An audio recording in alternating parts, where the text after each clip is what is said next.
हमारे अब आपके बस की बात नहीं रह गई है। अब भगवान ही संभाल सकते हैं, क्योंकि जब तक स्वयं का हमारा हृदय संकल्प नहीं करेगा सदाचार के लिए, पवित्र आचरण के लिए, तो हम लोग चिल्लाते रहेंगे, कोई फर्क नहीं पड़ेगा। आजकल हमारे जो बच्चा बच्चियां हैं नई अवस्था की, सबसे ज़्यादा कुमार्गगामी वृत्तियों को वो बहुत पढ़ा लिखा समाज समझती हैं। मतलब वो हमारी ना भाषा उनको समझ में आएगी और ना हमारी बात उनको समझ में आएगी, लेकिन उनको एक प्रकृति समझा देगी, चाहे बच्चा हो चाहे बच्ची हो। जो प्राकृतिक दंड मिलता है ना, फिर समझ में आ जाता, अभी समझ में नहीं आता। जहाँ बाल्यावस्था से जब तक पाणी ग्रहण संस्कार न हो, ब्रह्मचर्य की हमारे शास्त्र आज्ञा करते हैं, वहाँ व्यभिचार प्रवृत्तियों को बॉयफ्रेंड गर्लफ्रेंड बना करके इस तरह की जो कुप्रवृत्ति है, जो कहीं भी किसी भी तरह से ना इस लोक में सुखद है न परलोक में सुखद है। अब ऐसी व्यभिचार प्रवृत्ति को स्वीकार करना एक दोस्ती मानी गई, एक मनोरंजन माना गया, एक मतलब स्थिति मानी गई कि वो बहुत अच्छे स्थिति के बड़े घरों के बच्चे हैं क्योंकि वो ऐसा करते हैं। जब ऐसी भावना है तो हम संतों की बात, हमारी शास्त्र बात उनको कैसे समझ में आएगी? और जिसका चरित्र ही पवित्र नहीं है, वो उसके लिए सारे उपदेश ऐसे ही हैं जैसे जिसको कान से सुनाई न देता हो आप वेद वाक्य वहाँ बोले। तो हमारी तो बात समझ में नहीं आ रही कि कौन सा उपाय क्या किया जा सके। पुरुष हो चाहे स्त्री हो, तो ये शरीर है स्त्री पुरुष के, बकाया आचरण चरित्र ये जीवन की नींव है। अगर मकान की नींव ही नहीं है तो हम बिल्डिंग की बात क्या करें, उस मकान की बात क्या करें जिसकी नींव ही बिगड़ गई है। अब आप विचार कीजिए, सबसे गंदी प्रवृत्ति व्यभिचार प्रवृत्ति कही गई है। हम तो मतलब असमर्थ है ना, इस विषय में कुछ कह नहीं सकते, इस विषय में कुछ कर नहीं सकते। हम क्या कर सकते हैं? हम तो सद्भावना कर सकते हैं, सदसंकल्प कर सकते हैं, पर संतों का सत्संकल्प वहीं लगता है जहां दैन्यता होकर के उनके प्रति आस्तिकता का भाव हो, आस्तिक भाव हो, स्वीकृति हो। आस्तिक माने होता है स्वीकार करना कि ये जो बात कह रहे हैं ये हमारे मंगल के लिए है। अगर स्वीकार करे तो संतों की बात, संतों की कृपा, तो जो आचरण विहीनता बढ़ती चली जा रही है ये हमारे समाज के लिए बहुत बड़ा शाप है। माता पिता की अवहेलना कर देना, जिन्होंने तुम्हें अपने जीवन को अर्पित करके पाला पोसा है, तुम उनकी कम से कम एक सलाह तो ले लो कि तुम किधर कदम रख रहे हो। बच्चे हो, वो तुम्हारा अहित थोड़ी करेंगे, तुम्हारे माता पिता हैं, तो कम से कम इतना अधिकार तो दे दो अपने जीवन का कि आप कदम किधर रख रहे हैं। उनको सलाहकार, कम से कम इतना तो सलाह उनसे ले ही सकते हो। यद्य पूरे जीवन का अधिकार माता पिता पर होता है, क्योंकि वो हमारे को प्रकट किए हैं, हमारा पालन पोषण किए हैं। कौन जाने कि कितना वो कष्ट हमारे लिए सहे। अभी जरा सी कहीं सोच पड़ी हो ना, तो आप घृणा करके निकलेंगे, और पूरे सोच में लिथरे हुए हमको उन्होंने कपड़े धोए, नहलाया धुलाया, कितनी सेवा, वो हमारा मंगल करेंगे क्या? दिए हम अपनी बात उनको बता दें। तो माता पिता को तो अगर वो डांटे तो उनको डांट कर उत्तर देते हैं आज के बच्चे। तो अब भाई जो उन्नति के लक्षण वो तो हमें नहीं दिखाई दे रहे। माता पिता की आज्ञा में चलना, जब तक ज्ञान हो तब तक ब्रह्मचर्य सदाचार का पालन करना, अपनी जो कर्तव्य हैं पढ़ाई आदि उनको भगवान का भजन मानना, भगवान की प्रसन्नता मानना, और बिना अनुशासन के कुछ भी अच्छा नहीं होता। चाहे वो राष्ट्र हो, चाहे मतलब प्रदेश हो, चाहे वो एक गांव हो, चाहे एक घर हो, और चाहे स्वयं क्यों ना हो, जब तक शास्त्र का अनुशासन या बड़े बुजुर्गों का अनुशासन, गुरुजनों का अनुशासन, तो फिर वो जीवन बेकार होता है, वो सब बेकार हो जाता है।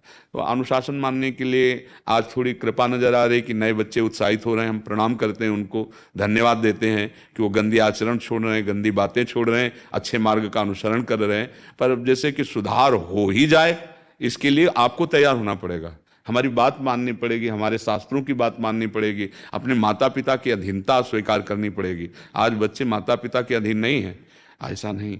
ये श्रृंगार, ये बनावट शरीर की तभी की जाती थी पति जब प्राप्त हो जाता था, पति को रिझाने के लिए की जाती थी। नहीं तो सादगी से अपने शरीर को ढककर पवित्र आचरण करके, पढ़ लिख करके, और फिर जब माता पिता के द्वारा पाणी ग्रहण संस्कार धर्मपूर्वक वैदिक सिद्धांत के अंतर्गत, कभी हमने तलाक नहीं सुना। गांव में बचपन 13 वर्ष तक रहे, कभी तलाक शब्द हमारी स्मृति में नहीं है। और आज आप लव मैरिज करते हैं और तलाक और हिंसा और लड़ाई झगड़ा, तो आपका क्या लव है, क्या है प्यार? ये प्यार है आपका? वहां कभी दूल्हा देखा नहीं, कभी दुल्हन देखी नहीं, और परस्पर माता पिता की केवल इच्छा के अनुसार ब्याह हो गया और आजीवन निर्वाह किया।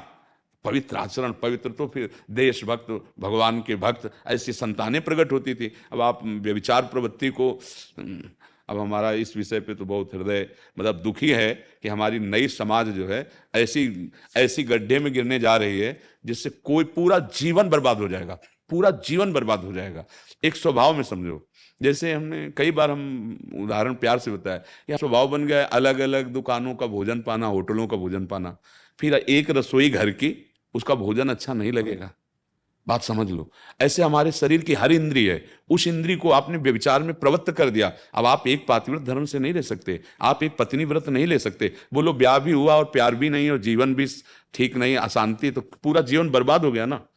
नींव ऐसी गंदी पड़ गई कि पूरा जीवन बर्बाद हो गया। और ये खेल कब तक खेलोगे? जब तक तुम्हारे अंदर जवानी का नशा चढ़ा है। इसके बाद जब इसके कर्मों का भोग आएगा तब फिर भगवान को कोसोगे। धर्म विरुद्ध आचरण किए उनका फल अवश्य में भोक्तव्यम कृतम कर्म शुभाशुभम।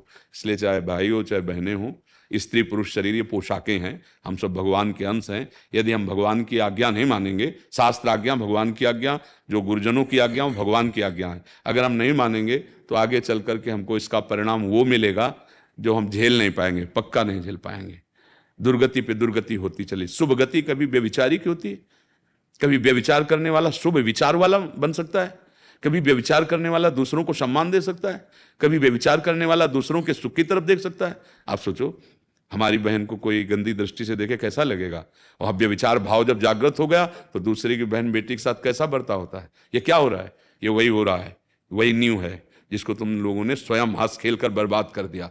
अब वो दृष्टि बदलती चली जा रही है, हमारे अंदर भावना गलत होती है तो हम वही गलत दृश्य देख रहे हैं, मोबाइल हाथ में, गलत बातें कर रहे हैं, गलत चिंतन हो रहा है, तो गलत क्रियाएं हो रही हैं। जो हम बोलते हैं, जो हम देखते हैं, जो हम सुनते हैं, उसी का चिंतन होता है, और जिसका चिंतन होता है उसी का संकल्प बनता है, जो संकल्प बनता है वही क्रियाएं होती है, जो क्रियाएं होती है वही भोगना होता है।